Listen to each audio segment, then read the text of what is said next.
Good morning, everyone. Good morning. Good morning. Good morning. Good morning. Good morning, everyone. Morning. Hi, Donna. Hi, how are you? Good. Good morning, everyone.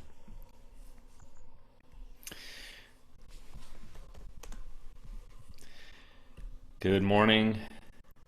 How's everyone doing? Well, Doing. Okay. Hope everybody is healthy, safe, and mostly at home. Yep, got us, John? Yep. Good morning. Good Hello. morning. Hello. Good morning. Oh, so good. I don't know why I don't see myself. I don't either. I don't either. If you don't know how to see yourself, look in the lower left of your Zoom screen, and there's a little icon of a camera, and you need to start your camera.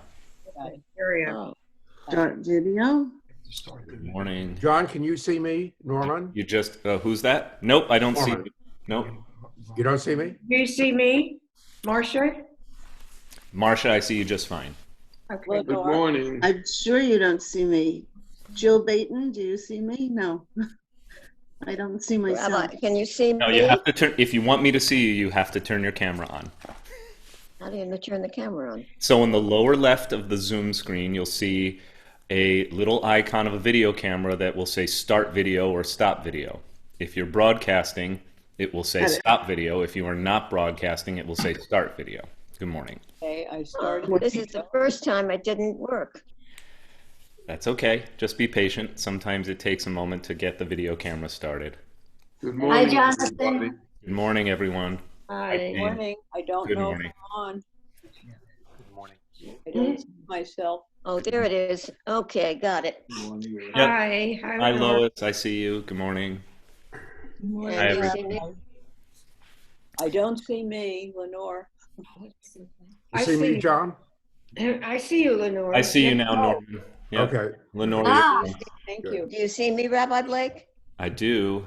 Okay. The only person I don't see, and it's intentional, is Rabbi Levy is with us. He's here for tech support. So Can he come to my house?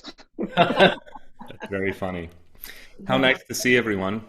It's another reason for God to bless Rabbi Levy, him and his tech support. Oh, you have no idea. You have no idea. We have no actual tech support staff at WRT, and so if anything is working right over these last few weeks, it's been because David Levy has been at the rescue. Good morning, everyone. Good morning. I'm just going to wait another couple minutes because some people are still accumulating in the waiting room. We have a very robust participation. We're up to 45 already. Unfortunately, not Wow. always working. Great. Torah study, I got knocked out last week.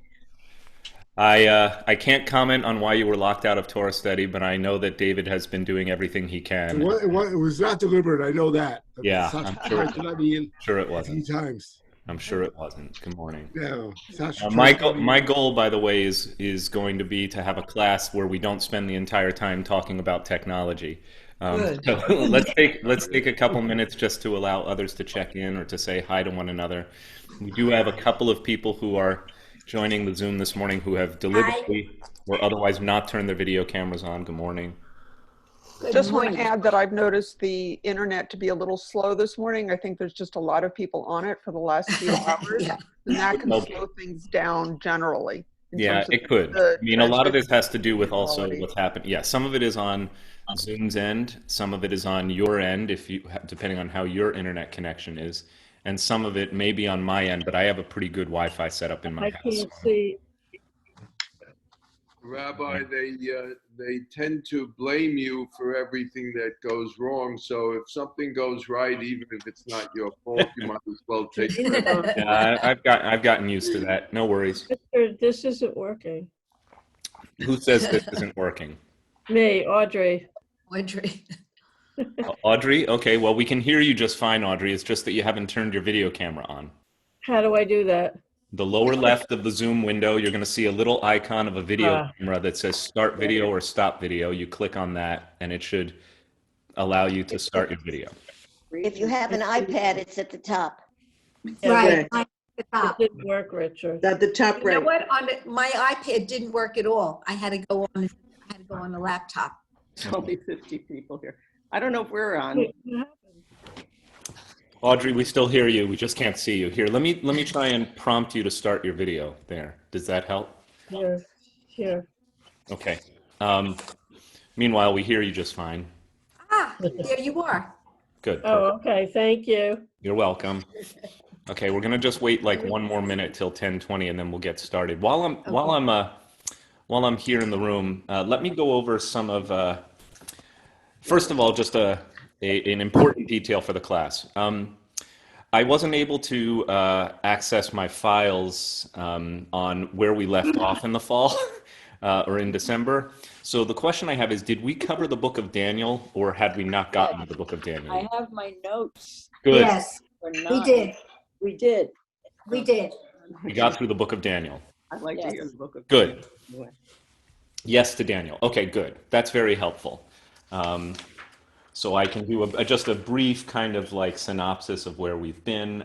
Thank you for all of you who responded to the poll we sent out earlier this week. There was very strong support in favor of continuing the class, and I'll do my best not to make the subject all that depressing. I know that many of us have allowed our thoughts to stray to the subject of our own mortality, and I'll share with us before we conclude today a really fine article, an interview that was published in the New York Times a couple of weeks ago.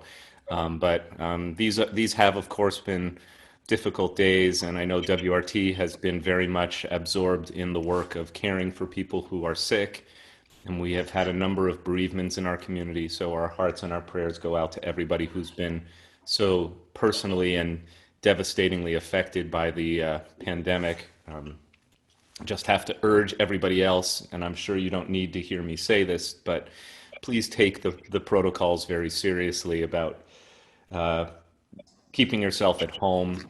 And if anyone needs help with groceries or has a loved one who is in need of extra support, just you can privately let us know.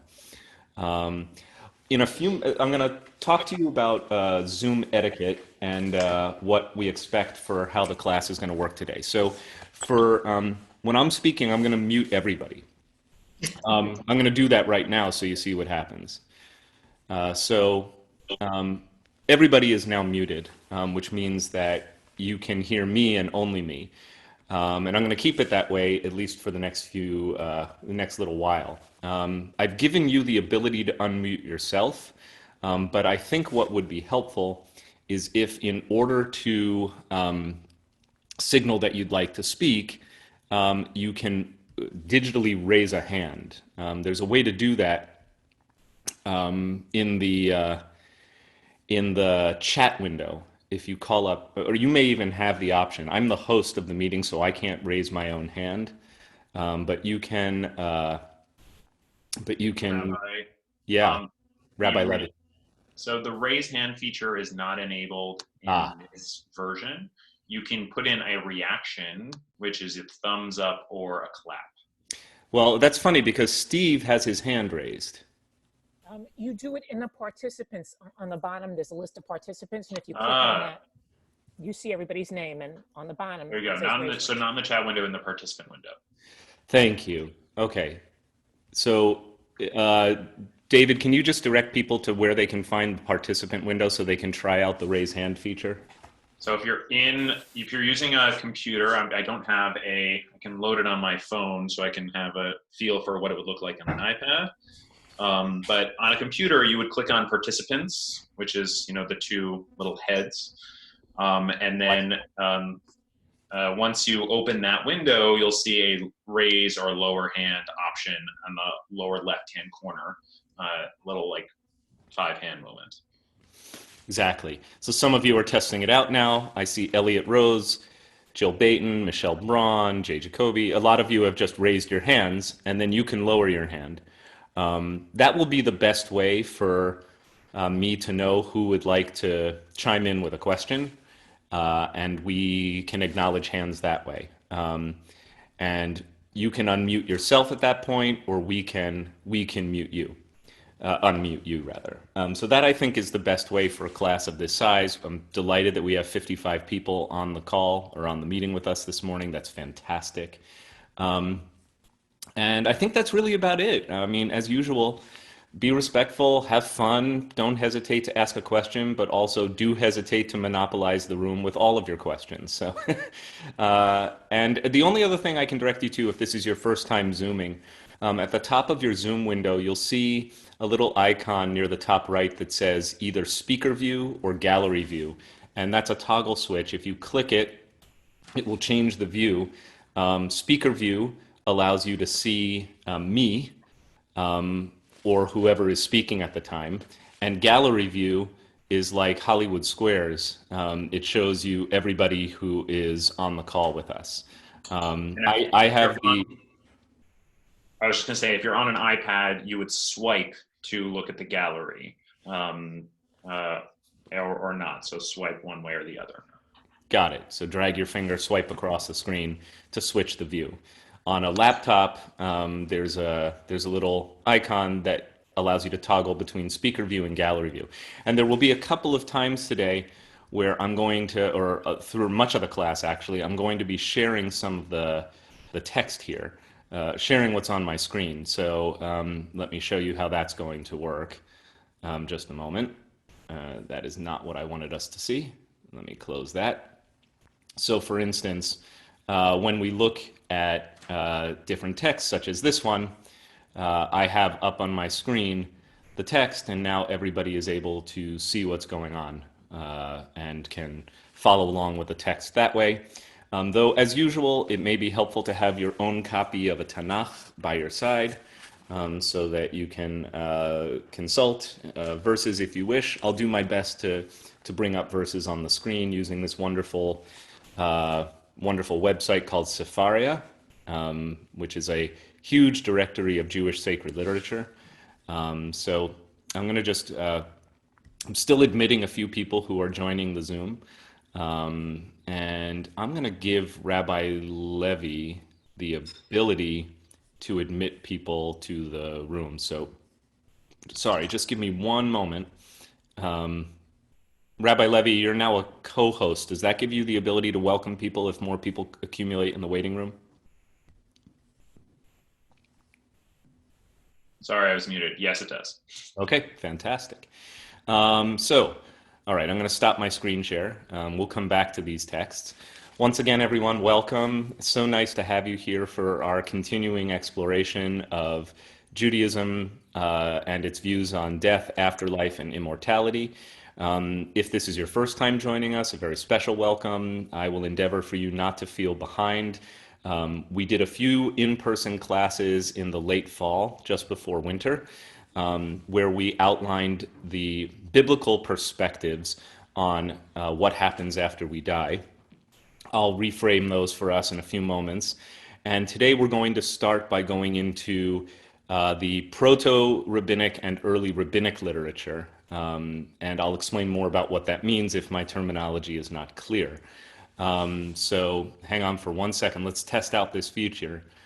Okay, Audrey, you had your hand up.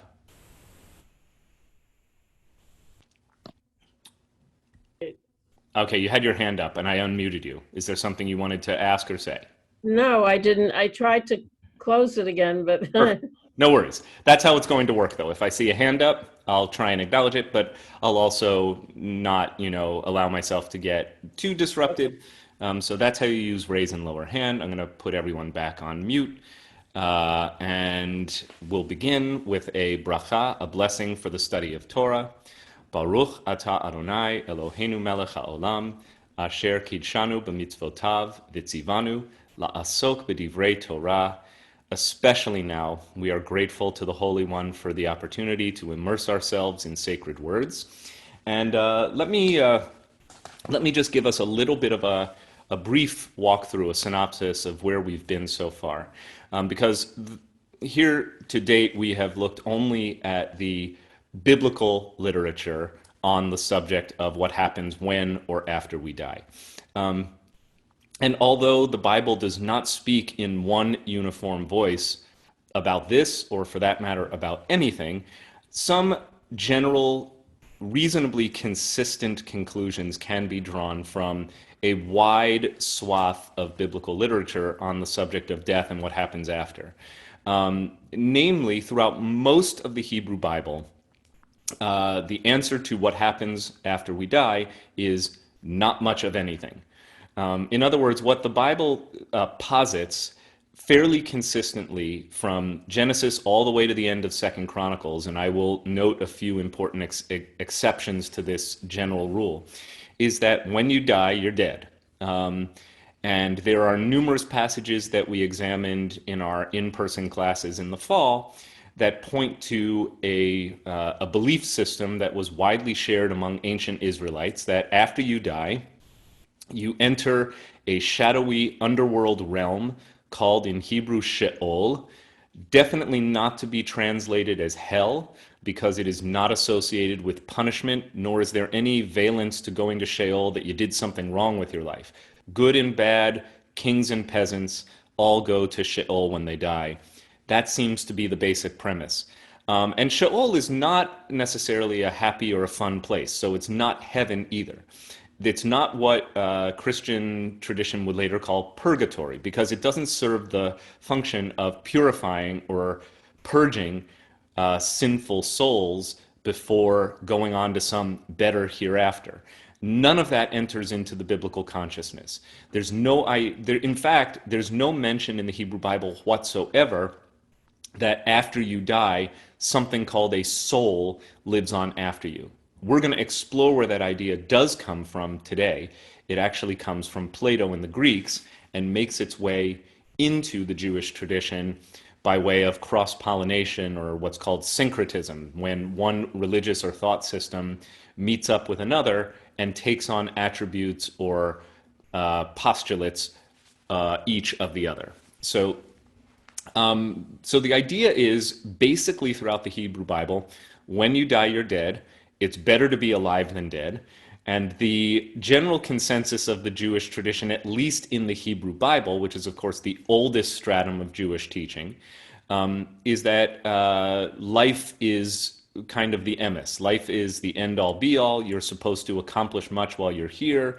You are supposed to be obedient to God through the covenant and as articulated through the mitzvot, or the adherence to the law. But after you're gone, the way in which you live on afterward, first of all, that really is not a consideration in the Bible. It is very clear that the death of people in the Bible has a dramatic impact on the living who knew them and loved them. Whether it is a family member who is mourned, wept over, memorialized for up to 30 days tends to be the period. So for instance, when Aaron, the priest, dies in the wilderness, the Torah makes it clear that the Israelites mourned him for 30 days. Same goes for Moses. So for these big public figures, the entire community mourns and weeps. For other people who die within a family, the family mourns and weeps. There are certain burial customs that are familiar to us even today that are spelled out in the Hebrew Bible. The very idea of burial, the idea of marking a loved one's burial place with a stone, the idea of dedicating that stone, which becomes the custom of unveiling, goes all the way back to Jacob, the patriarch in the Hebrew Bible.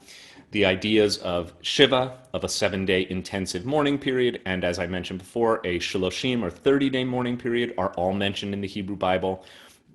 So it's not as if the death of a loved one has no impact on the living, and that in some way that we might identify as, through memory or love or internalizing the essence of a loved one who has died, that a person does not get to experience some kind of spiritual immortality. But the Bible doesn't use that language to describe it. The Bible basically says you die, you are buried, or in some cases you're not buried underground, you can be entombed. Abraham and his wife Sarah and their posterity are in most cases buried in a cave of Machpelah, which I may have mentioned, provides for Jewish permission to do above ground burial. So if you have loved ones who are buried in a crypt or mausoleum, those are acceptable within Jewish tradition, because even Abraham did that for his loved ones. And Abraham himself was entombed, not laid to rest underneath the ground. And there's plenty of evidence from the Second Commonwealth period, from the period when the Second Temple stood, BCE, and into the Common Era, into the Christian era, that Jewish people were being placed in stone sarcophagi in caves rather than in tombs underneath the ground. So all of this comes from the Hebrew Bible. So I don't want to dismiss the Hebrew Bible because I think that it is a hugely influential substrate for how Jewish people relate to the idea of death and what happens after we die.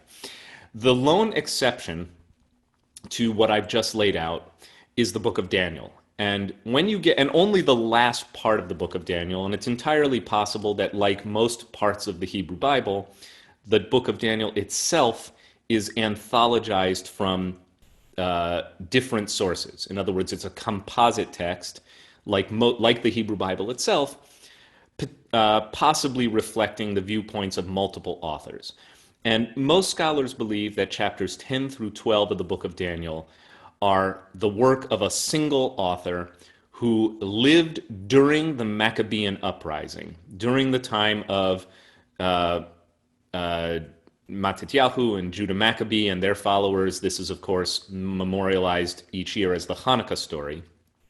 And the reason you know that is, even though his name is not mentioned, there are a number of passages in chapters 10, 11, and 12 in particular in the book of Daniel that refer directly to the exploits of the wicked king Antiochus, who was a Seleucid Greek puppet governor or ruler set up by the Greek Seleucids, who were the local controlling power in what is today Syria, and were often at war with the other great empire, which was the Ptolemaic, that's PT as in pterodactyl, the Ptolemies, who were another Greek puppet empire set up in what is today Egypt. The Ptolemies, I was just in Egypt in February, the Ptolemies dressed themselves like pharaohs.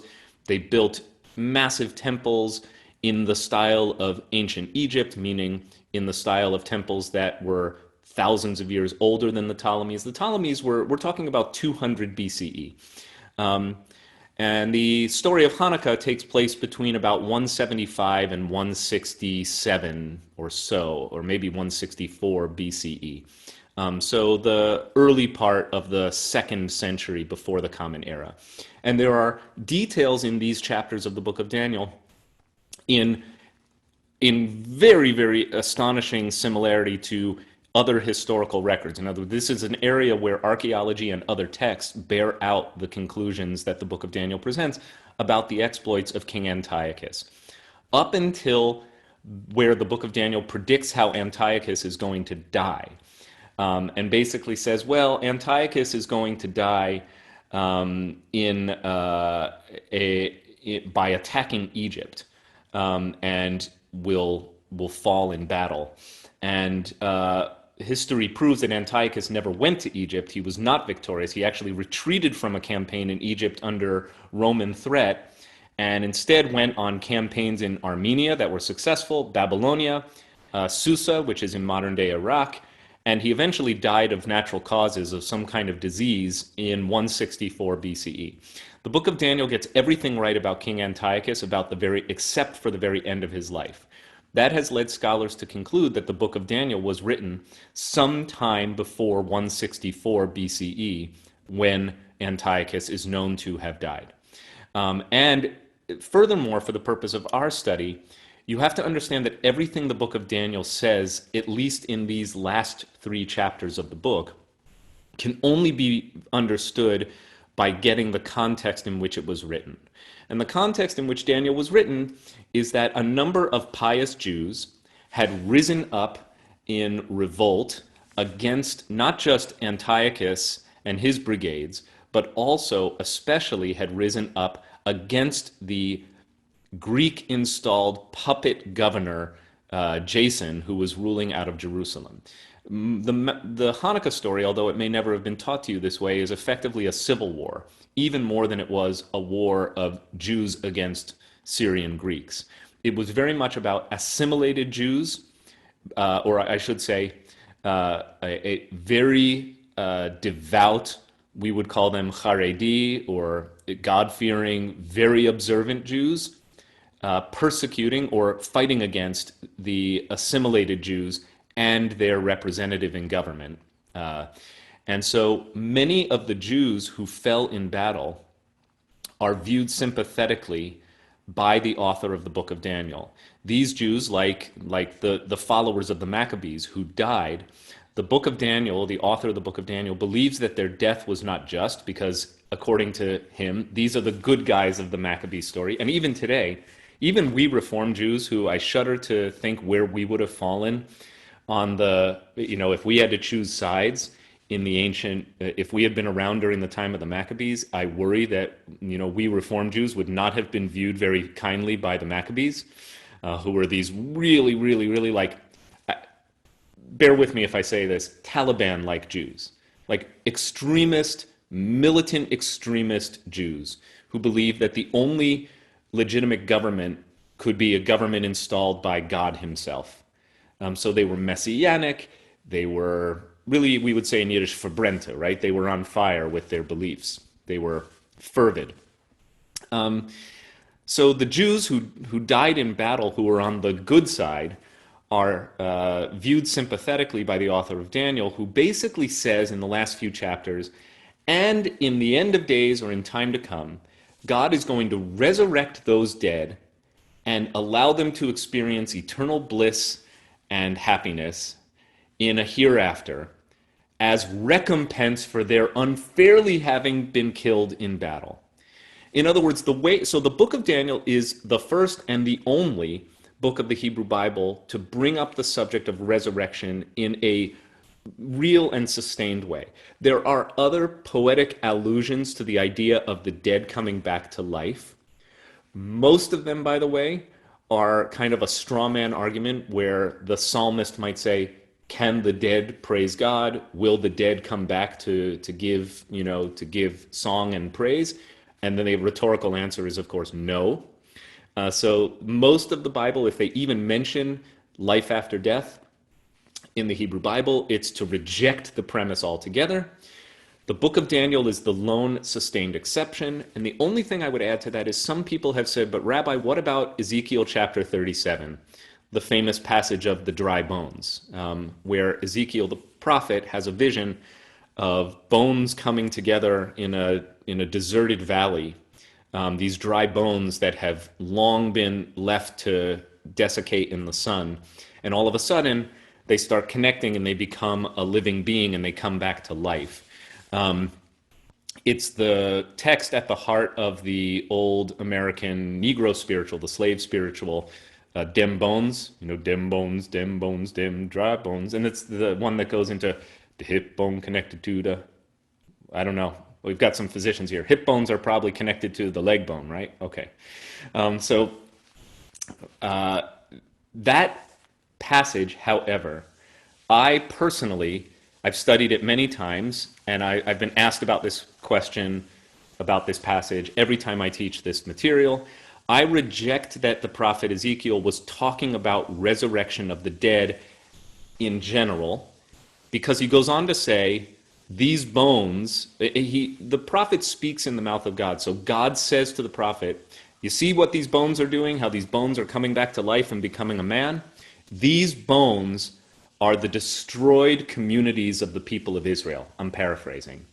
And just as Israel has been laid waste by its enemies and has been exiled into Babylonia and has suffered all of these humiliations and defeats, the commonwealth of Israel will rise again. And so Ezekiel explicitly acknowledges that it's just a metaphor. There's no evidence in the text itself that what Ezekiel has in mind is that actual people are going to come back to life. He said, no. The Jewish people, having been humiliated, defeated, exiled, and what have you, will be reconstituted as a sovereign people once again. That's the message of the prophet, and therefore I do not believe it is a theological claim that has anything to do with an afterlife for individuals. Daniel definitely is that, but it is not a blanket claim that all people will await a resurrection in time to come.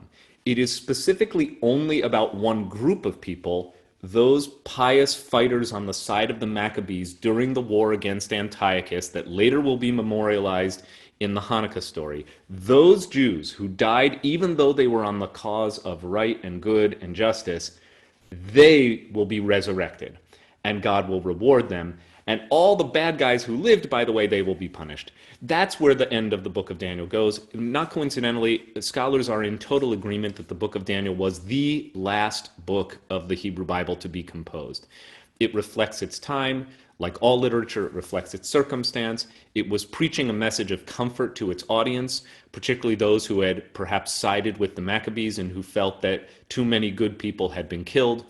And it also responds to a growing cross-pollination of cultures that are beginning to talk about resurrection of the dead in Gentile civilizations that are adjacent to the Israelite civilization. In other words, and it's not coincidental that the context of the book of Daniel are all of these skirmishes among the Israelites, the Ptolemies, the Seleucids. You have the influence of Greek civilization making its way now for centuries into what was ancient Israel and informing the thought and belief system of the ancient Jews. And I think that's a good place for us to start today. That's a 15-minute overview of really where we need to be in order to understand how the rabbis, who are the teachers of the law, who have inherited a Torah and a biblical tradition that now, in most cases, is hundreds of years old, because we're going to skip forward from the Maccabees 2 centuries before the Common Era to around the 1st century of the Common Era. So the better part of 300 years of thought development. And the greatest civilization in the world that holds dominion over this part of, geography is, of course, the Greek civilization, or as it's sometimes called, Hellenistic civilization. So as we strive to understand what did the rabbis think about what happens after we die, a few things are important. One, the rabbis. Rabbi is just a word that means teacher. The rabbis, it's not like there was like a country club for the rabbis and you had to show that you were a member. It is rather the case that the literature reflects that there were people who dedicated themselves to studying the law and teaching the law to their disciples after the temple was destroyed by the Romans in the year 70. And there's all sorts of folklore around this, around how they secured room for an academy in Yavne, which is a seaside town near Tel Aviv, eventually relocated to the Galilee. So when we talk about the rabbis, we're talking about communities in the 1st, 2nd, and 3rd centuries of the Common Era, scattered all throughout mostly the northern part of Israel, largely clustered around the Sea of Galilee. And there are 5 generations of rabbis and their disciples that are identified in the tradition. Eventually, their project of studying, teaching, and reformulating the law for the community of Jewish people who now have no temple. Their priesthood has effectively been neutered. They have people who are hereditary Kohanim, Kohanes, and Leviim, Levites, but who have no authority because there's no temple. The cult of sacrificial worship, which we're reading about in our regular cycle of Torah readings right now in the book of Leviticus, has been abolished. Jews are now gathering in places that have actually existed for a long time, called synagogues, which is a Greek word, by the way, synagogos, meaning places of gathering. The Hebrew equivalent is Beit Knesset, which means a house of assembly. So a synagogue, a house of assembly, which is a place where town business would have been conducted, or people would have, raised money for the communal welfare, would have made important decisions about where their burial grounds are going to be, for instance. Things that have been the mainstay of synagogue life from antiquity to today, as a matter of fact, also became houses of prayer and houses of study. It's interesting that the origin of the synagogue is not a house of prayer or a house of study. Prayer, especially, and study to a lesser extent, become surrogates for the ancient sacrificial worship which took place at least 3 times a day, plus festivals and what have you. I don't know. Well, somebody just jumped in. Hi, Amy. We hear you. If you'd like to turn if you'd like to turn your camera on, go to the video camera icon in the corner of your Zoom window, and you can click that and we can see you. But I'm going to put everybody on mute just so I can continue a little bit, and then we'll take some questions. The synagogue becomes the new gathering place for the Jewish people. It's where rabbis conducted their studies. It's where Jewish people were trained in the rabbinic method of learning Torah. And that does not happen in a vacuum.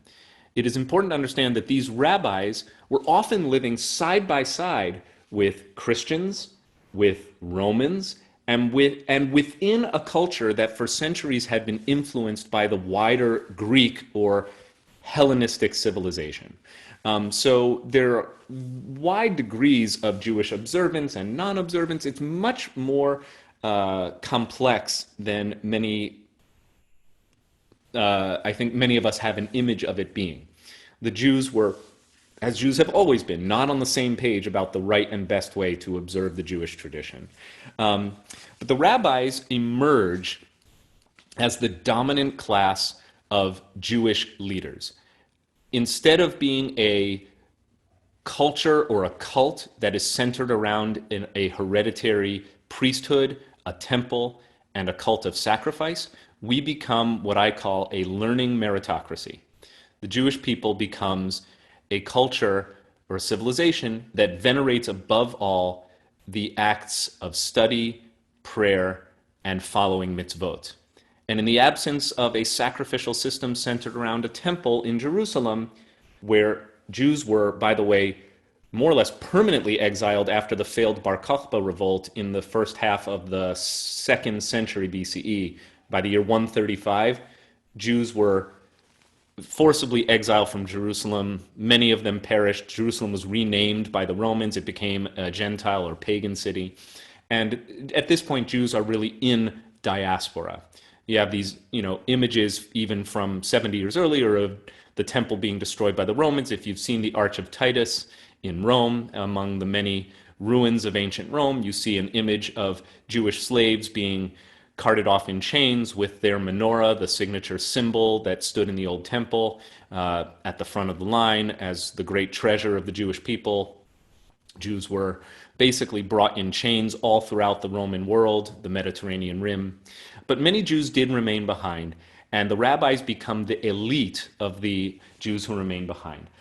So if we are going now to look at some of the texts that may have influenced the rabbis in addition to the Hebrew Bible, and this is really important because the rabbis are students of the Tanakh, of Torah, prophets, and the writings. However, that is clearly not the only learning or wisdom that the rabbis had inherited and with which the rabbis had become conversant over the centuries from the time that the Torah, or the Bible, was completed and redacted to the time of the rabbinic communities of the Galilee. It's clear if you read rabbinic writing, yes, it pays tribute to the Bible in almost every passage. Everything that the rabbis want to teach in rabbinic literature is substantiated with biblical verses. And that will be amplified throughout the entire tradition of Mishnah, which is the first rabbinic compilation of teaching. Sometimes it's called a law code, but it doesn't really function like a law code. Talmud, which is the elaboration on the Mishnah. And Midrash, which are the many anthologies of rabbinic teaching, expounding on biblical passages or themes, story making, explication, explanation. That's all Midrash. Midrash is not a book. You can't go to the library and say to the librarian, I'd like a copy of the Midrash, because they will point you to dozens and dozens and dozens and dozens of volumes of Midrash. And even today, we can create Midrash. So Midrash is a genre of Jewish literature. Mishnah is a book of Jewish literature. It's the first volume of rabbinic teaching based on, again, it claims to be based on the Hebrew Bible, but it's really a thoroughgoing rabbinic reimagination of how to live a Jewish life based largely on the Bible, and also influenced by other wisdom, necessitated by the new circumstances of being stateless or living in a state where they are not the sovereign power, and governing themselves not so much through the rule of Jewish law as through a adherence to Jewish norms, ethics, and standards. I can say more about that, but I'd like us to actually look at this as an example. So in the Gilman book, you can see that the rabbis express themselves in ways that are going to be familiar to any of us who have ever been to a Jewish prayer service. So I'm going to skip forward, sorry, a little bit. Just bear with me. I'm going to share my screen so that we can look at a text, and this is actually from the Gilman book. So let's see. I've gotten fairly adept at using this technology, but I'm no David Levy. Okay, here we go. So up on the screen, this is a passage from the Neil Gilman book, The Death of Death, which is the secondary source for our study. I'm holding it in my hand here. And as you can see, one further body of Jewish literature from this period might also reflect the spread of the doctrine of resurrection, and that body of Jewish literature is the Dead Sea Scrolls. Now, many of us are familiar in general with the Dead Sea Scrolls. Those of us who've been to the Israel Museum in Jerusalem know that there is an entire huge building that houses the fragments of the Dead Sea Scrolls. It's called the Shrine of the Book, and it's shaped like one of the clay urns in which the scrolls were discovered by a young Bedouin shepherd in Qumran, which is a little dusty, dry town, ancient town off of the Dead Sea, just 20 kilometers or so south of Jerusalem. He was off chasing his sheep, and one went into a cave. It's almost like it's like the stuff of biblical legend how the Dead Sea Scrolls were found. He tossed a rock into the cave to get to find out where the sheep was, and instead of hearing like a dusty clunk, he heard a ceramic ping sound, and he knew that it had hit something of interest. He goes in, and they find all of these urns scattered throughout all of these caves that contain scrolls from an ancient community that had secreted them away there, and they had been preserved miraculously. It contains the oldest extant copy of the entire text of the Hebrew Bible. It also has a number of texts that were not canonized as part of the Bible. So this is what we call extra-biblical literature. And if you look at an excerpt from a text found among the Dead Sea Scrolls, you'll find this. And I'm looking at the bottom of the page here, and I don't know if you can see my cursor, but I'm pointing right here, okay? So I'm annotating on the screen, so you should be able to see what I'm reading. He, meaning God, frees the captives, makes the blind to see, and makes the bent over stand straight. For he will heal the sick, revive the dead, and give good news to the humble. And the poor God will satisfy, the abandoned he will lead, and the hungry he will make rich. First of all, that language resonates powerfully with a prayer that is recited 3 times a day in the Amidah. It's called the Givurot. It's Baruch atah Adonai Eloheinu melech haolam. It's Atah Gibor leolam Adonai mechayei metim atah Rav lehoshia. You are mighty, O God. Atah Gibor leolam, forever Adonai. Mechayei metim atah, you resurrect the dead. Rav lehoshia, great is your saving power. How many of us who grew up in conservative congregations are familiar with this? You can just kind of nod. I'm looking at you on gallery view. Atah gibor leolam Adonai mechayeh. We say in Reformed congregations, hakol atah, which means God gives life to all. That is a euphemistic softening of what the prayer originally said. Like you go to an Orthodox or a conservative shul, they don't say Mechayeh hakol atah Rav lehoshia. They say Mechayeh metim atah Rav lehoshia. And if you look in our Reformed prayer book, you'll even see the word hakol, which means you give life to all. Parenthesis metim, meaning you give life to the dead. That's right. The rabbis enshrined in our prayers the explicit teaching that God will resurrect the dead and make them come alive again. And you can see, even in this, the Dead Sea Scrolls, he will annotate. Oops, sorry, I meant to annotate again. Oh, shoot. What did I? Okay, yes, annotate. God will heal the sick, revive the dead. That's the passage I'm looking for. So really, really important to understand that there's clearly some cross-pollination, that even as early as 100 years BCE, so a century after the Maccabean uprising, but a full century before Jesus ever walked the earth, you have Jewish teaching, because the Dead Sea Scrolls are a Jewish community. We don't know exactly who wrote them, but clearly they had some ties to the official or unofficial religious elite of Jerusalem. I think the best hypothesis I've read is that they were a group of priests, perhaps not fully invested in the leadership, who formed their own splinter community and went off into the wilderness and wrote their scriptures, which included much of what the mainstream Jewish community adopted as their own scriptures, but also many other things, including a strong emphasis on resurrection of the dead. And what's really interesting is that even though the Bible does not contain much on this subject, the rabbinic literature is filled with references to the resurrection of the dead. And one last comment, then I'm going to pause to open up for some questions. Unlike the book of Daniel, here, resurrection of the dead is a universal premise. In other words, what this Dead Sea Scroll community is writing, and what will later be mainstreamed into rabbinic thought, is that everyone will receive God's mercy and in time to come, because God is so, not just compassionate, but God is so powerful that God can actually overturn death and bring the dead back to life.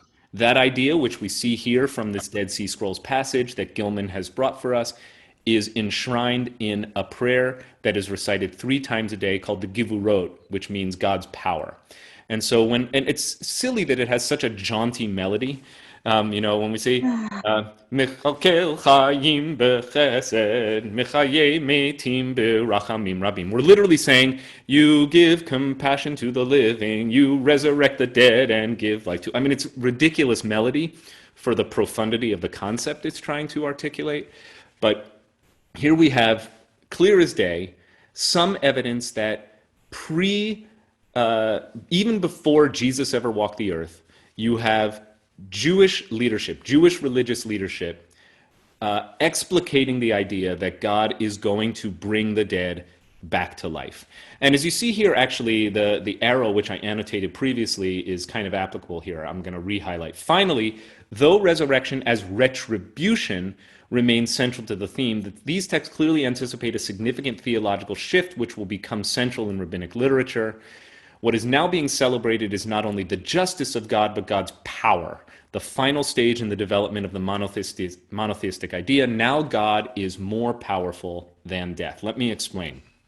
What Gilman is doing here is contrasting the doctrine of resurrection in Daniel, which we started today's class with the doctrine of resurrection that comes up in the Dead Sea Scroll and will later be mainstreamed into rabbinic thought.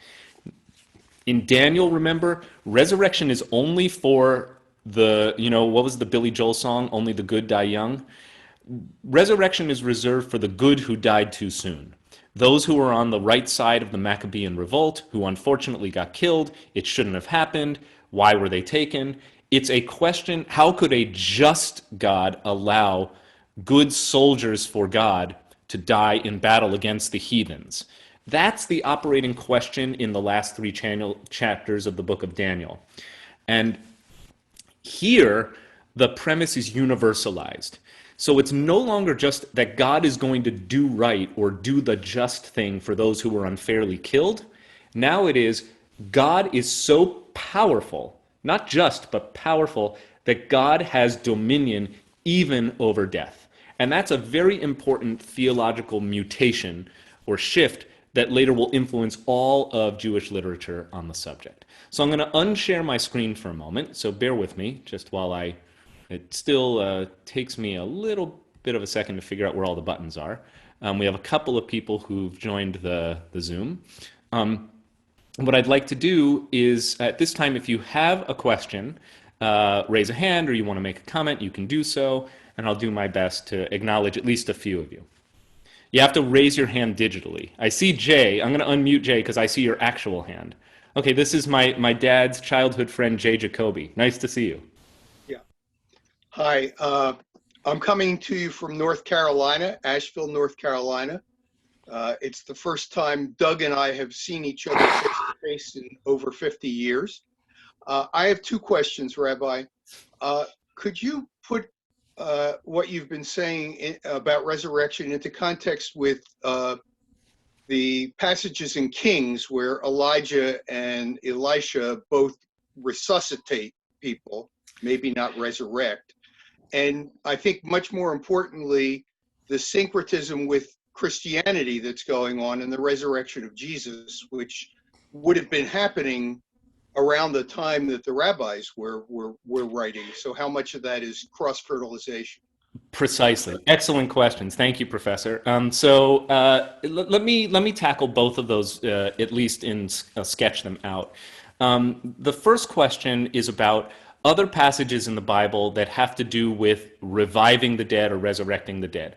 And Elijah in particular and his disciple Elisha are both portrayed in the literature of the books of Kings as miracle workers.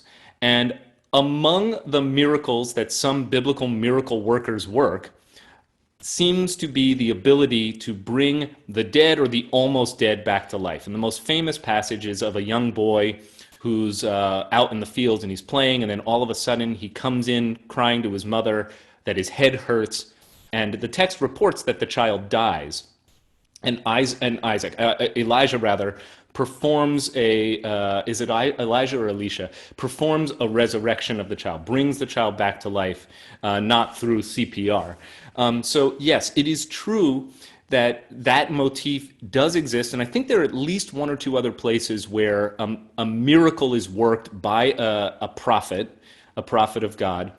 I view these as part of a constellation of traditions, or I call them motifs, intended not so much to talk about resurrection of the dead as a kind of a thoroughgoing premise for all people, but rather to attest to the superhuman qualities of a person who was designated as God's prophet. In other words, you have to look at the context here. You have to say, well, what does this passage come to show us? Is this a passage that basically says all people are going to be resurrected after we die? Or is this more about, wow, look at this prophet. He was able to bring a 5-year-old back to life just because he's such an impressive prophet. I think that's the first thing. The second question is a very deep and rich vein that one could mine. And I think it's important you understand that when we get to the time of Jesus, resurrection was in the air.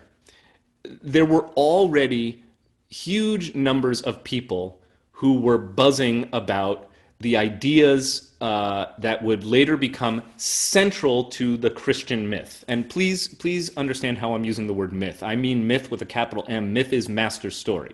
The Torah is the myth of the mythology of the Jewish people. I wouldn't necessarily say that from the Bima on Kol Nidre while we are praying, but I want you to understand that I don't use the word myth to disparage. I use it to describe or define. So the myth of the Jewish people is our scripture, and everything the rabbis did was interpretive of that myth. But the interpretive methods and the interpretive writing is largely a window into rabbinic thought, rather than anything that's on the page itself when it comes to what the Torah says. And the rabbis are writing at a time, as even before the rabbis, you have the Dead Sea Scroll community, is writing at a time of intense national turmoil and a growing belief that a Messiah was about to arrive to redeem the beleaguered Jewish people from their suffering and restore them as a nation once again. And that idea, by the way, is centuries old. It goes back to the early prophets of Isaiah, Jeremiah, and Ezekiel. I referenced Ezekiel before. When Ezekiel talks about dry bones coming together and creating a living being, it's a metaphor for the restoration of the Jewish people. Combine that with the many passages in the prophet Isaiah who say, behold, a young woman has conceived and given birth, and has called his name Emmanuel, God is with us. And he talks a lot about a figure who was going to come and redeem the Jewish people from their suffering.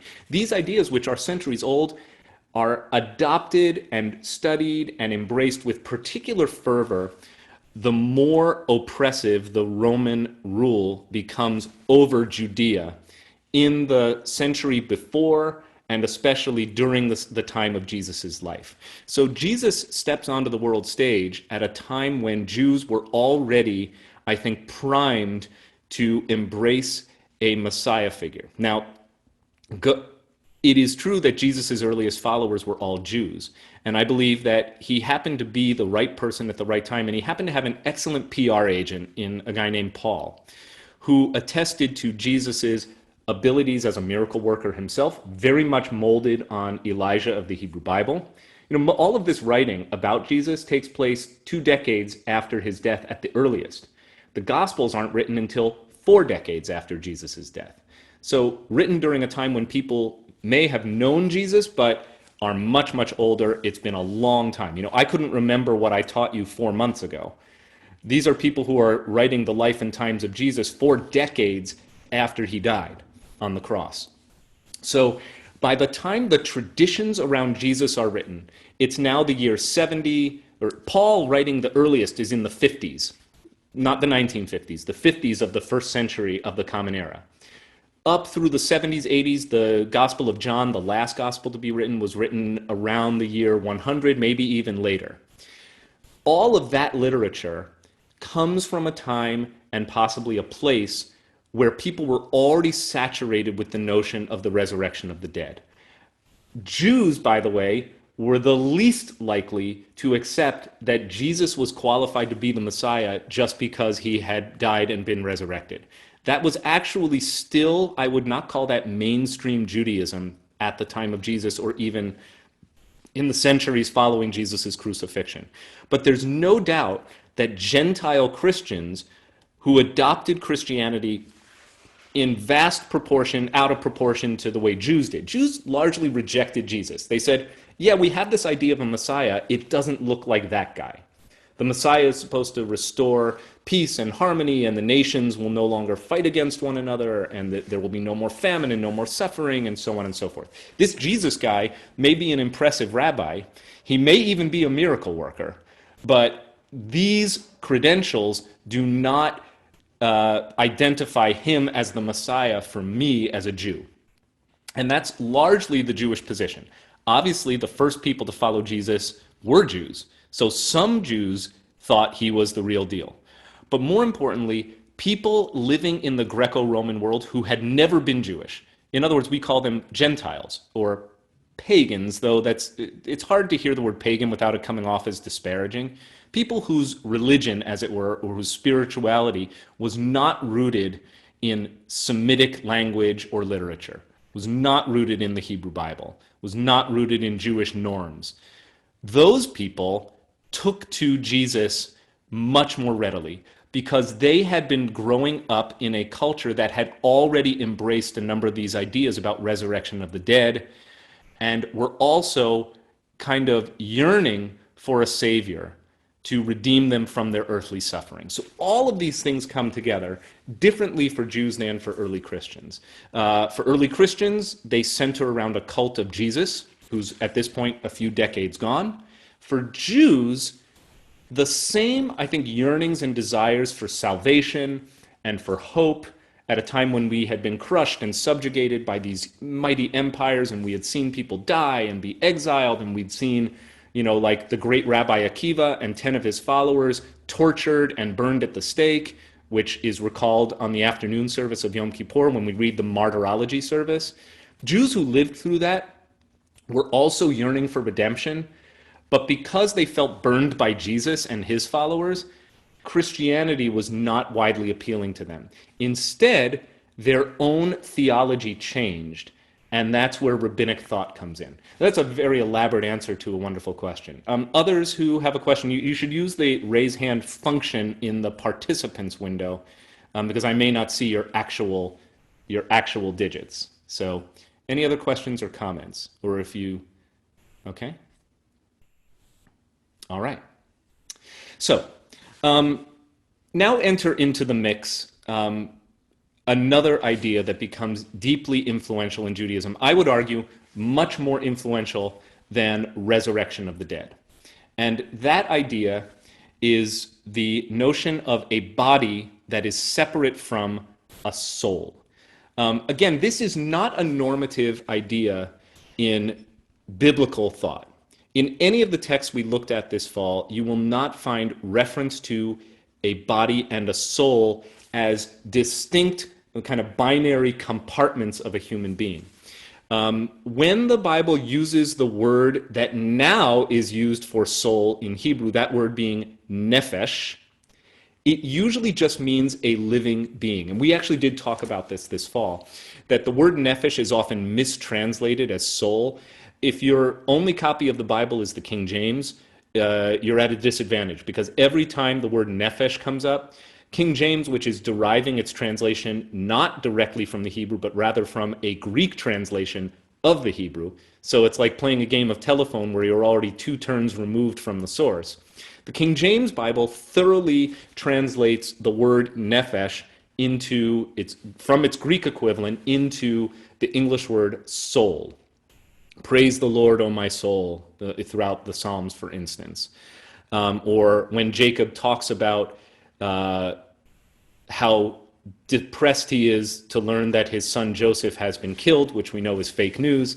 His son Joseph was not killed. It was a stunt pulled by his older brothers to get rid of him. He was sold into slavery, and then they bereaved their father by saying he was torn apart by a wild animal. Jacob says, "What have you done to me? You will send my soul down to Sheol in grief." So does he really mean a soul distinct from a body?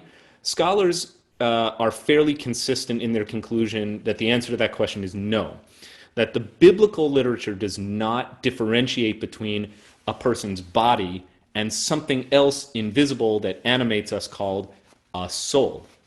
That idea comes to us from the Greeks and is given its most famous articulation in Plato, and we're going to actually look at a passage from that.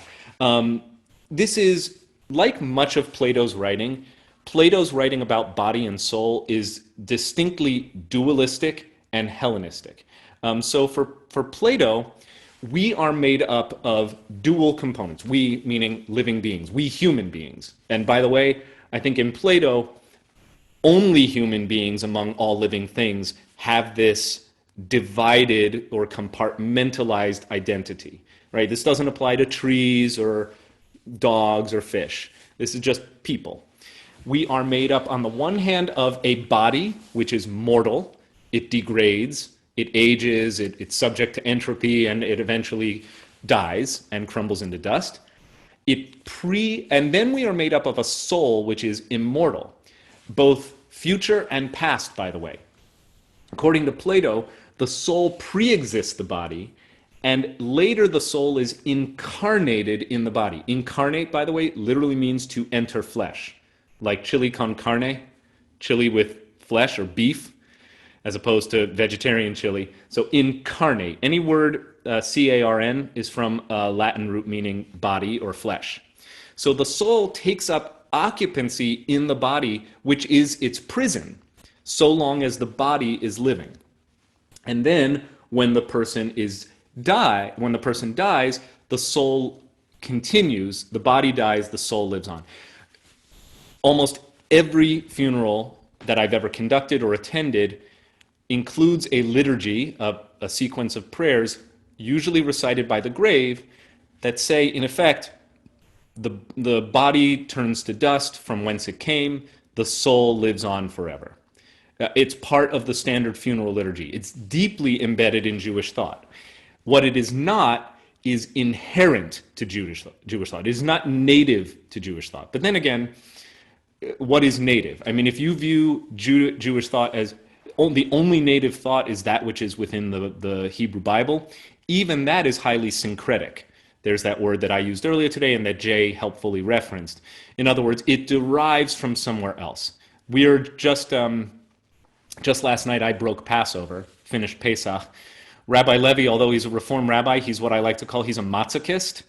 So he will continue to eat only Pesach food through sundown tonight, and then he'll break Pesach.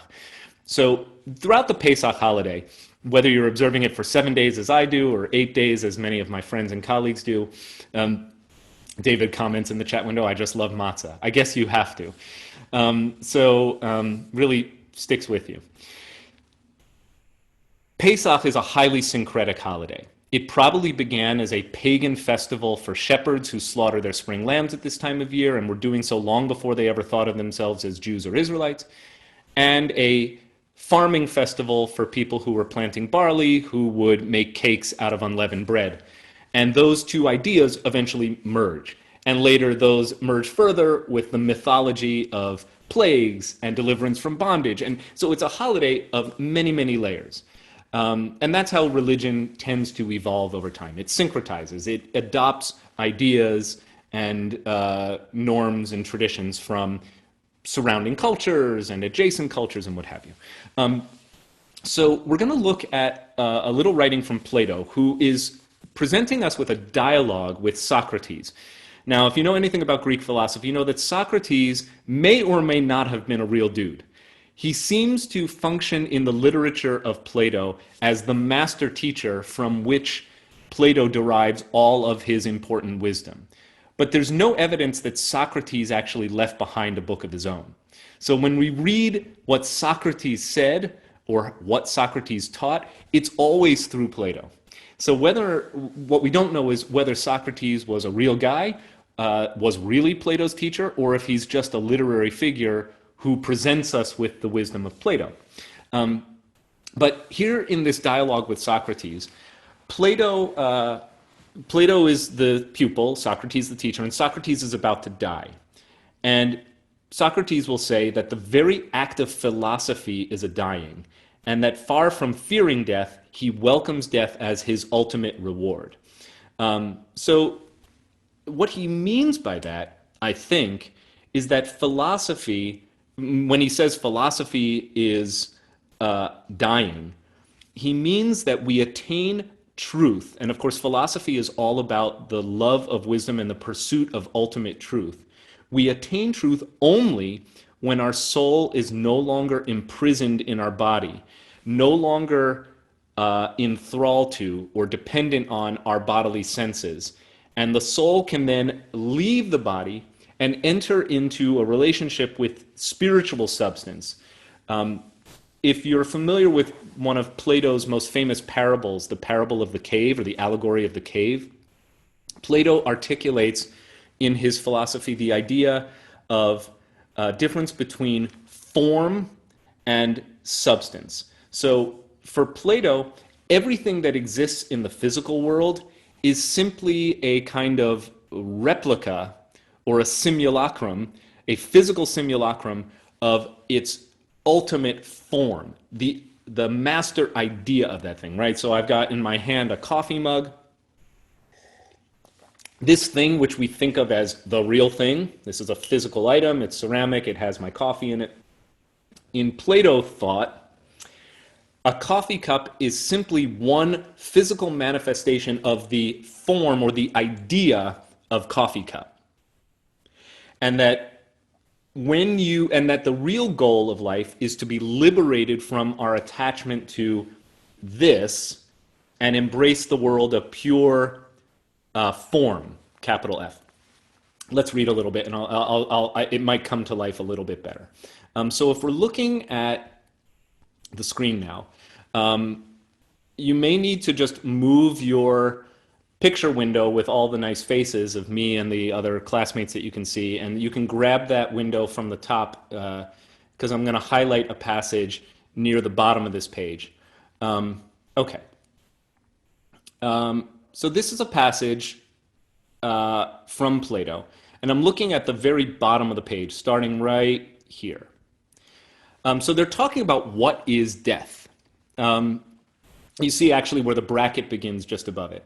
Let us discuss the matter among ourselves. Do we believe that there is such a thing as death? To be sure, replied Simmias. So this is dialogue actually between Simmias and Socrates. He's another figure in Platonic literature. Is death not the separation of soul and body, And to be dead is the completion of this. When the soul exists in herself and is released from the body, and the body is released from the soul, what is this but death? Oops, sorry.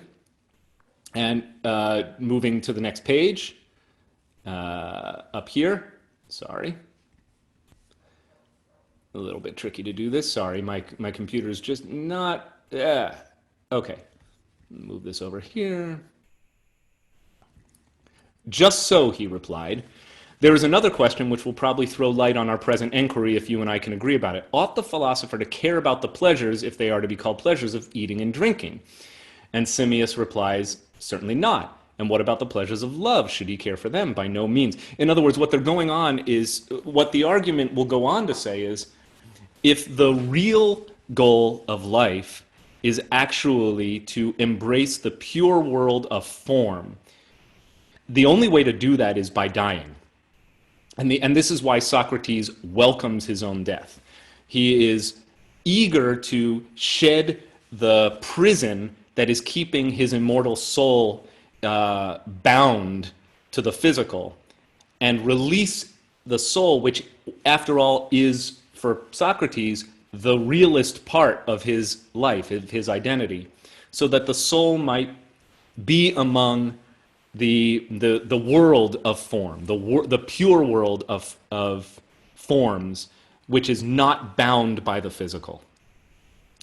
It's very important to get this idea because it will be picked up in Aristotle and it will be very much picked up by Maimonides.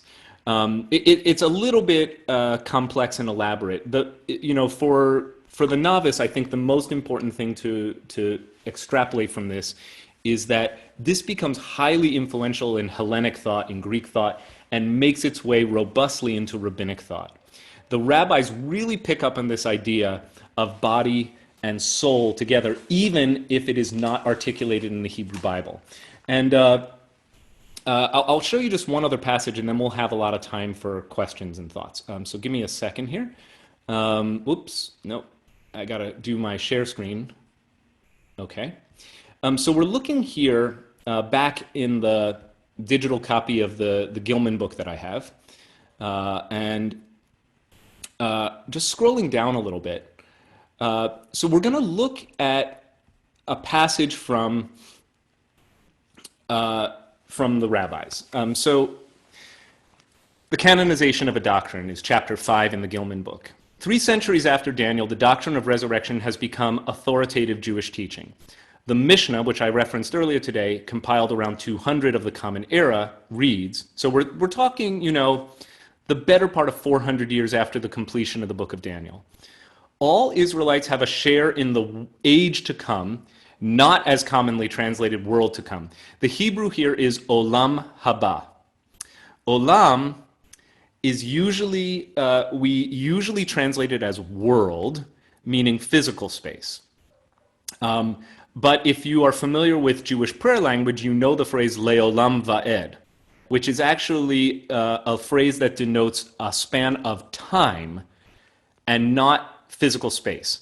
So olam is not best translated in these contexts as world, even though in much later Jewish literature, olam means both the universe and it means eternity. But in these early texts, it clearly is a reference to a span of time, or what we would call forever. So when you say, Shema Yisrael Adonai Eloheinu Adonai Echad, Hear, O Israel, the Eternal is our God, the Eternal is one, and the follow-up line, Baruch Shem Kevod Malchuto Leolam Va'ed. Blessed is the God's glorious dominion forever and ever. Leolam Va'ed. Literally, to eternity and then some. That would be a literal translation of Leolam Va'ed. So when you talk about the Olam Haba, Gilman insists that the proper translation is not the next world, but rather the next age. And that's probably right, because the rabbis don't actually spend much time envisioning the physical space of what happens when you die. They're not talking about heaven like a place. They're talking about what awaits us in time to come. What is the fate of a mortal who has, in the case of, for instance, Plato's way of thinking, dissociated body from soul.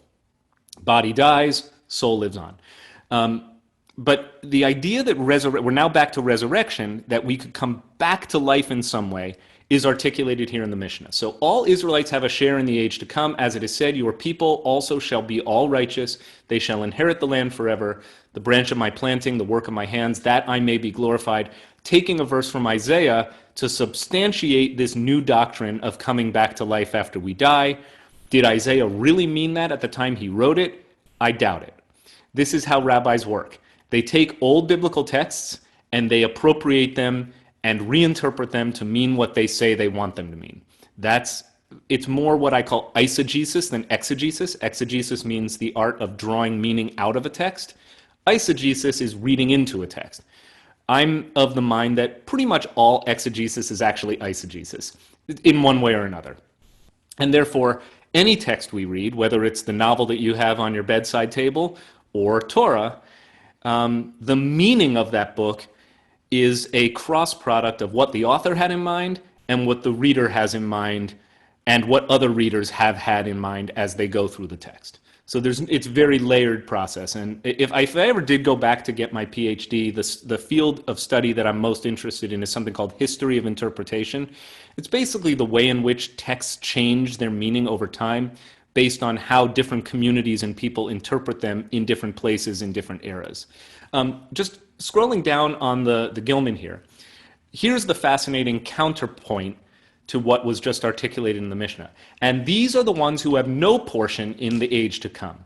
So these are the ones, and remember, originally the idea that you could live on after you die, as in Daniel, is reserved only for the good guys. These are the ones who have no portion in the age to come. One who says, or he who says, the resurrection of the dead is a teaching that does not derive from the Torah, and the Torah does not come from heaven, and an Epicurean, one who has adopted the philosophy of the Epicureans or Epicurus, who basically, it's not quite the same as hedonism, but it is a philosophy that says that the truest, the highest and noblest purpose of life is to enjoy everything, to savor everything that life has to offer. The rabbis disparage these three categories. So the Epicurean, the one who says it's all about deriving as much pleasure as you can while you're alive, he is cut off from enjoying the world to come after he has died. But also, one who says this whole idea of resurrection of the dead is not biblical in origin, which, by the way, for the last hour and 20 minutes I have just spent trying to tell you. I've basically spent my entire class today telling you that the idea of resurrection of the dead is not in the Torah. The rabbis say anyone who says that, Rabbi Blake, is not suitable to enjoy the world to come, or to enjoy the age to come. So I've just excommunicated myself, at least in this doctrine, from enjoying the age to come, because I believe that the idea of the resurrection of the dead is not indigenous to the Torah. It is indigenous only to the book of Daniel, and even then only in a limited circumstance. But having said that, it is true that for the early rabbis, this is Mishnah Sanhedrin. So this is the early literature from the tractate of the Mishnah called Sanhedrin, which was nominally about court affairs, but as you can see, it's highly digressive and discursive.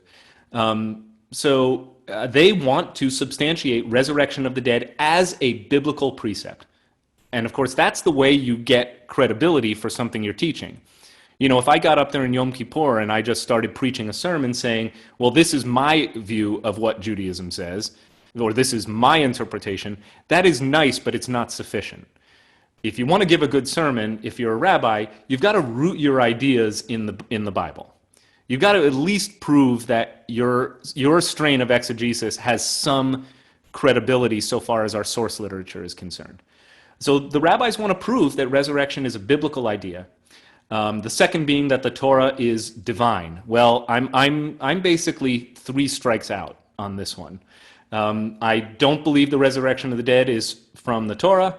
I don't believe the Torah is a divinely revealed document any more than any other work of human genius is a divinely revealed document, which means they're all divinely revealed, or none is. And I am definitely an Epicurean, at least in at least in some. I have a spiritual affinity for the doctrine of Epicureanism. I'm going to stop there. And just kind of just summarize that we now, by the time you get into rabbinic thought, you have two major ideas that are not indigenous to biblical Israelite religion that are making their way into mainstream rabbinic Judaism. And by the way, every single person, or I shouldn't say every single person, but we Jews are all rabbinic Jews, right? The way we observe Judaism, the way we think about our tradition, it's all derived principally from rabbinic teaching, much more so than biblical teaching, right? None of us went outside on the first night of Pesach and slaughtered a lamb in our backyard and marked the doorposts of our house. But many of us, even on Zoom, had something called a Seder. The Seder is a 3rd, 4th century rabbinic tradition. If we were biblical Jews, we would have gone outside, slaughtered a lamb, and marked our doors. So we're all rabbinic Jews. And what's interesting is how few Reformed Jews are familiar with how deeply embedded resurrection has become in Jewish tradition, largely because when we get to our last class, you'll see the way in which the 19th century reformers endeavored to remove it from the tradition. So if you grew up thinking that Jews don't believe in resurrection or afterlife or any of that stuff, that's only because your Reformed Jewish antecedents, I wouldn't even say ancestors because they're not that much older than we, not that much earlier than we are, only as much as a century or two ago, worked very hard to remove these ideas from their tradition. But resurrection is deeply embedded in Judaism, courtesy of the rabbis who got it from Daniel to some extent and from the Greeks to another extent. And the other idea is very much embraced even today. As I said, when I do a funeral, this is central to the liturgy, the idea that death can be defined as the dissociation of the mortal body from the immortal soul. These are the two big themes that, while not indigenous, you can't understand rabbinic theology without them. So one last passage, then questions. So this is Josephus. Josephus is writing in the 1st century of the Common Era. He was a Jewish army captain or general in the rebellion against Rome. He turns coat, he becomes a traitor, and he becomes an officer in the Roman legion. And most importantly, though, Josephus gives us a gift, which is he writes down the entire history of the Jewish people up to and including his own exploits. Now, this is a highly biased and colored narrative based on his own understanding of the Jewish mythology, but you get a lot from Josephus about his own time and place. And Josephus comments on a group of people who will later come to be the rabbis, called the Pharisees. And note what he says about them. Their belief is that souls have a deathless vigor and that beneath the earth there are rewards and punishments according as they have been devoted in life to virtue or vice. In other words, if you led a good life, you'll have reward when you die. If you led a bad life, you'll have punishments. For the latter, everlasting imprisonment is prescribed, but the former shall have the power to revive and live again, on account of which doctrines they are able to persuade greatly the body of the people. This is a very important passage in Jewish literature. This from Josephus's chronicles of the Jewish wars and the fight against Rome. He comments at some length about what did Jewish people believe back in the 1st century. And you see that there is a widespread teaching that was embraced widely, taught by the Pharisees, who are the proto-rabbis, that when you die, you will the good will be rewarded and the bad will be punished. And then you have that other passage in the Mishnah, which is a little bit, a century and a half later, saying, yeah, you have to believe some of these things or you're not a good Jew. So I just want you to understand that even by the end of the 1st century, the latter half of the 1st century, these powerful ideas were already being widely promulgated and widely embraced.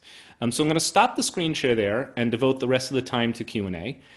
So I have a hand from my own dad. Okay, Dad, you're on. Oh, wait, I got to unmute you. Dad, go back to the beginning. I unmuted you, sorry. Good? Yep. First of all, I want to say hi to Jay.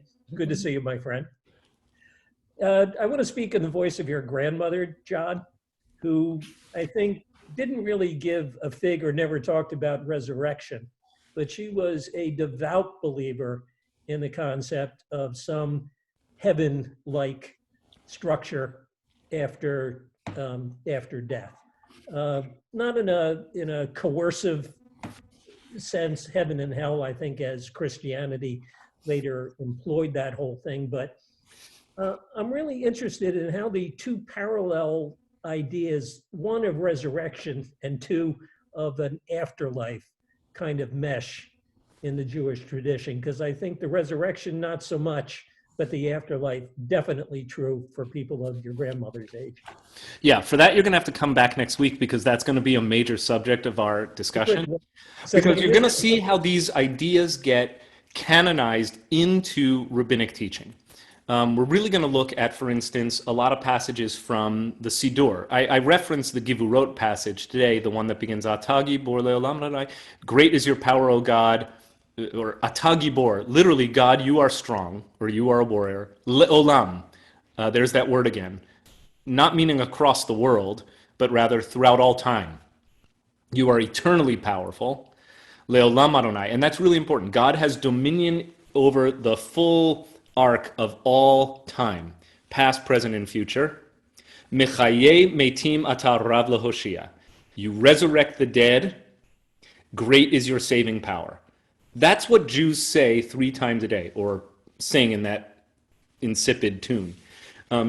So you can, and you know, the prayer book is probably the single most important and influential book of rabbinic literature, because unlike the Talmud, or unlike, you know, certain works by Maimonides, this is a book for the masses. Even if you were illiterate, you were hearing these prayers and saying amen to these prayers and singing along with these prayers every single day, 3 times a day, if you are a pious Jew. And so the prayer book, we should understand, is also an important work of theology or philosophy. It's Jewish philosophy expressed in the language of prayer. But if you want to know what Jews really believe, look at what they say when they pray. And so embedded in the prayer language, you actually have these concepts writ large, that God is going to resurrect the dead, that there is an olam haba, although Gilman insists on calling it an age to come, at some point, and I'm not sure when, Jewish people begin to think of the olam haba as a realm. A place maybe unbounded by, you know, conventional physical boundaries of space, nevertheless a place you go when you die, or a place your soul goes when you die.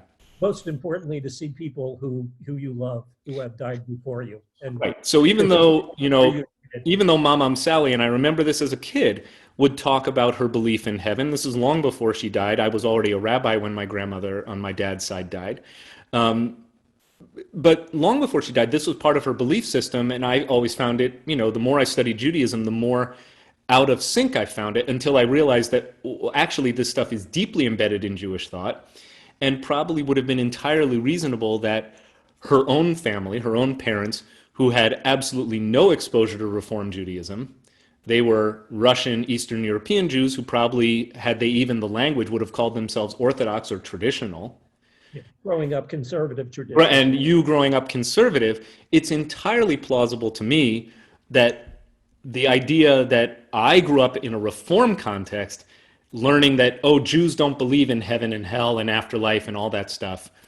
Well, that's true for some Jews, but that's largely because Reform Jews, mostly in America in the latter half of the 19th century, said we don't believe that stuff anymore. They actually, and we'll look at this again later on, but you'll see the ways the rabbis in the Reform rabbinate in the Pittsburgh platform in the 1870s declared that such beliefs are relics of old superstition that are not befitting modern elevated spiritual consciousness. I mean, that's a paraphrase, but it's actually quite close to the original language. That the rabbis, that early Reform rabbis disparaged these ideas as alien to Judaism, which is false. Well, it's true and false. I mean, if you go back far enough, they're alien to Judaism, but I posit that if you go back far enough, everything is an import. There are very few original ideas, even when the ideas are ancient. Great question. George Sommerfeld asks, so what is the Hebrew biblical definition of nefesh or neshama, the body or the soul within the body? Again, for the writers of the Hebrew Bible, when they deploy the word nefesh, they mean living being. I think that's the best translation. If you're into translating directly from the Hebrew and you come across the word nefesh, translated as living being or mortal, like a mortal as a noun, not just as an adjective. Nishama comes from the Hebrew word for to breathe. Linshom is the infinitive form, to breathe. So nishama is breath. Breath is associated with ruach, which means wind or spirit or life force. So all of these words, it's very clear that for the biblical person, this, right, my corporeal self, is a combination of meat. I'm a meat suit that breathes. But they don't even see those two as separate, because they posit in the very earliest part of the Bible, chapters 2 and 3 of chapter 2 of Genesis, that the way in which a human being comes into life is that God takes some clay from the earth, that's the stuff that we're made of, the matter, and breathes into it, right? And don't forget, in Genesis chapter 1, the way in which God is made manifest in that first chapter is as a ruach, a wind, breath. So God is, and by the way, the word Yahweh, Yud He Vav He, none of those consonants has a vowel. They're all breath sounds. In other words, the proper name of God in the Hebrew Bible is probably just, it's just air. It's just the sound of air moving. So for the biblical person, I believe, my conclusion is that God is breath that animates a human being, but the two are indistinguishable. We come into earth, and the very first thing a child does when he's born or she's born is scream, right? You unplug the orifices, and the child lets out that breath. So the biblical writers don't have this differentiation between body and soul, and when you stop breathing, you're dead. So I hope that helps, George, a little bit. I see a couple of other chats. Eve wrote, would you comment on references to the soul as feminine in Socrates herself, in Gilman on the Death of Moses as she? Yeah, that's derived. There's a long tradition around referring to the soul in the feminine because even though the word nephesh is a masculine verb, I believe, a masculine noun, and Hebrew is a language where things have to agree in gender and in number. Nishama, which means breath, is a feminine. Other than that, I can't come up with a good reason other than that there are certain interpretive customs that certain things are she's, right? B.B. King's guitar follows Lucille follows a long tradition of naming your guitar after a woman, never a man. Countries are almost always she, right? Israel has a right to defend herself. So I don't know exactly why, but I appreciate that you point out the fact that that is the custom. A couple of other questions in the chat window, which is a good way to ask questions too. Alan Steinfeld asks, the first thing a newborn does is inhale. Oh, thank you. So to fill the lungs so that the child can then scream. Thank you. Excellent. Even better to my point. Steve Maskett, can I speak to the development of the mitzvah system with a reward in the age to come as a response by protocol, rabbis, to the urbanization of communities and the strife in those communities that could no longer easily provide the sacrifices from farms? That's a very layered and elaborate idea, but it will come up next week. So you do have to come back. And we are taping these lectures, and we'll put them up online or make them available to anyone who wants to know. We have time for a few other questions. Let me see if anyone else has a hand up. I don't see any other hands up right now. You can use, I can't see everyone's actual hand, but I can see your hand if you use the digital raised hand in the participant window. Anyone wants to make another comment? Okay, what I'm going to do is I'm going to spend the last 2 minutes with you before we have to conclude. Because we did spend about 5 or 10 minutes just doing orientation to Zoom. First, let me say, before I unmute us all, what a pleasure it's been to join you. I know that these have been difficult days. You know, in the order of difficulty for our WRT community, first and foremost has been reaching out to those who have been most acutely affected by the pandemic. If you or someone you love is in need of care, whether that is medical attention or a hand with grocery shopping, because please know that minimizing exposure means that you shouldn't be going out every day to do errands. But if you need help with shopping, we have volunteers who are at the ready. or if you would like to inform me or my clergy colleagues of somebody in the community who could use a little extra TLC, or you would like to volunteer to make some caring phone calls, we would gratefully receive any such volunteers. That's been our first and foremost work. Unfortunately, we have already laid to rest a number of people who have succumbed to the illness, and we expect more to come. And we just ask our community to do everything they can to stay safe, stay strong, and most of all, stay compassionate. Don't let this inure you to the suffering of others. Secondly, we have obviously undertaken a serious effort to operationalize a lot of our content for online consumption and online participation. And it's really just wonderful that we're doing this now, because 10 years ago, we never could have had this technology. So please come back and study and keep learning with us, and pray with us on Friday nights and Torah study on Saturday mornings. And you can go to wrtemple.org for the full list of what activities we are streaming. Just look on the homepage or on the calendar page. There may be even more than you're aware of. And sign up for our Thursday morning electronic newsletter, which gives you a rundown of all upcoming activities, many of which have been converted for online engagement. And then thirdly, of course, we're anticipating and we're aware of the fact that this crisis is going to hit people hard financially as well. If you are out of work, or if you are concerned about your financial need, our office will be ready to respond. And I would say, as a counterpoint, if you are in a position to help the temple be generous and accommodating of those who will be taking on a financial burden through this experience, through this crisis, it's always a blessing to those who can support the temple, either the Homeless and Hungry Fund, or through just choosing to give more if you are able. We want to be able to help every single member of our community remain members of WRT throughout this crisis.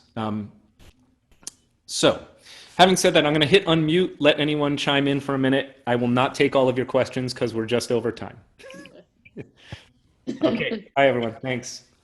Thank you. Thank you. This has been Thank wonderful. you. Good seeing you. Bye. It was great to be with you, and special shout out, thank you, Rabbi Levy, for helping with some of the behind the scenes support. A real blessing for us. Can't wait to see you next Thursday. Same bat time, same bat channel. Okay. We will not be meeting in the Olam Haba. We will be meeting 1 week from today. All right. Ciao, everyone. Thank you. Chag Sameach if you're still observing Pesach, and I hope to see you for Shabbat tomorrow. Bye-bye. Ciao.